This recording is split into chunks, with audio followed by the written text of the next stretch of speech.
20 जानेवारी आशियातील पहिली अणुभट्टी भारत देशाला अर्पण। 1945 साली जपानवर झालेला परमाणु हल्ला, त्यामुळे झालेला भयानक परिणाम सर्व जगाने पाहिला। तेव्हाच पंडित जवाहरलाल नेहरू यांनी ठरवले की आपल्या देशाला शक्तिशाली बनायचे तर आपण आण्विक संशोधनात उतरायला हवे। 15 एप्रिल 1948 रोजी ॲटॉमिक एनर्जी ऍक्ट आला। इंडियन ॲटॉमिक एनर्जी कमिशन तयार केली। 1956 साली ॲटॉमिक एनर्जी इस्टॅब्लिशमेंट ट्रॉम्बो स्थापन केली आणि काही महिन्यातच डिपार्टमेंट ऑफ ॲटॉमिक एनर्जी स्थापन केली। त्याचे सेक्रेटरी म्हणून डॉक्टर होमी भाभा यांची निवड करण्यात आली। डॉक्टर होमी भाभा हे अणुशास्त्रज्ञ होते, त्यामुळे त्यांचे नाव अणु संशोधन केंद्राला दिले। त्यांनी 1955 मध्ये अणुभट्टीची रचना तयार केली होती। त्यानुसार अणुभट्टीचे काम सुरू झाले। त्यासाठी लागणारे समृद्ध युरेनियम हे आपल्याकडे नव्हते।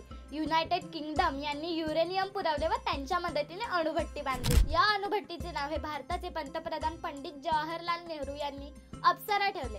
या अप्सरा अणुभट्टीला त्यांनी 20 जानेवारी 1957 रोजी देशाला अर्पण केले। ही देशातलीच नाही तर आशियातील पहिली अणुभट्टी आहे। कशी वाटली ही विशेष माहिती? आवडली असेल तर आपल्या या कलाकार YouTube चॅनलला सबस्क्राइब करा। फेसबुक, इंस्टाग्राम पेजला फॉलो करा।